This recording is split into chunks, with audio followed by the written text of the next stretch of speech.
Mais dites-moi, comment les supernovas se forment? On a l'habitude de dire que les supernovas, ce sont des explosions géantes. Alors, on va donner aujourd'hui les détails sur les supernovas. Restez scotchés. Il faut dire que tout commence avec la formation d'une étoile massive, généralement plusieurs fois plus massive que notre Soleil actuel. Ces étoiles naissent à partir des nuages de gaz et de poussière cosmique. D'ailleurs, on a vu une vidéo sur la naissance de notre Soleil. Vous pouvez aller regarder sur la chaîne Sciences et Culture TV ou dans le lien de la description. On continue. Donc, on a dit que les étoiles naissent à partir des nuages de gaz et de poussière cosmique sous l'effet de la gravité qui attire la matière vers un point central. Lorsque la température et la pression au centre de cette masse atteignent des niveaux suffisamment élevés, la fusion nucléaire de l'hydrogène commence, produisant ainsi de l'énergie sous forme de lumière et de chaleur. Ça, c'est la première étape qu'on peut appeler la formation de l'étoile massive. Ensuite, 2. Il faut savoir que pendant la majeure partie de leur vie, ces étoiles maintiennent un équilibre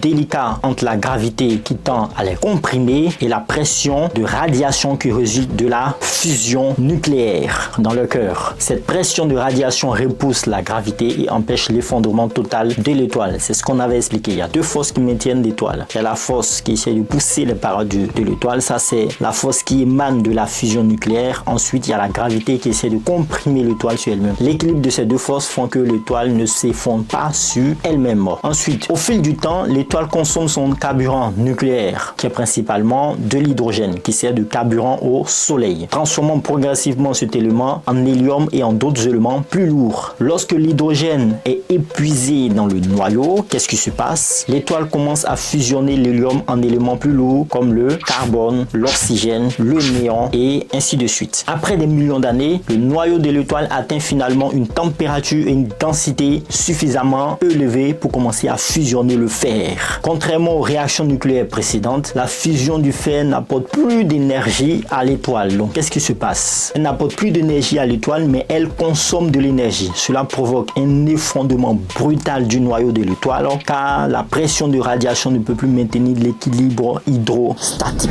Ensuite, qu'est-ce qui se passe? Va se passer une explosion puisque là, la pression de radiation ne peut plus tenir. D'accord? Ne peut plus maintenir l'équilibre hydrostatique. Donc, il y aura une explosion. L'effondrement du noyau crée une onde de choc qui se propage rapidement à travers les couches externes de l'étoile. Lorsque cette onde de choc atteint la surface de l'étoile, elle expulse violemment les couches externes de l'étoile vers l'espace ou dans l'espace, créant ainsi une explosion extrêmement énergétique appelée supernova. Pendant quelques semaines, la supernova brille aussi brillamment que plusieurs milliards de soleils combinés, émettant de quantités massive de lumière et de rayonnement dans tout le spectre électromagnétique. On va parler maintenant de la formation de nébuleuses et résidus compacts. Après cela, après l'explosion, qu'est-ce qu'il advient de l'étoile? C'est ce que nous allons expliquer tout de suite. À la suite de l'explosion, le cœur de l'étoile s'effondre pour former soit une étoile à neutrons, soit un trou noir en fonction de la masse initiale de l'étoile. Autour de ce résidu compact, les matériaux expulsés lors de la supernova forment une nébuleuse. C'est quoi une nébuleuse? C'est une vaste région de gaz et de poussière cosmique enrichie en éléments lourds qui peut devenir le lieu de la formation de nouvelles étoiles et de systèmes planétaires. Rappelez-vous, on avait dit que pour la formation d'étoiles, on avait besoin d'une nébuleuse planétaire. Portez-vous bien. Voici comment se déroulent les supernovas. Faites le plein de savoir. N'oubliez pas de faire beaucoup de soleil aussi. Peace out.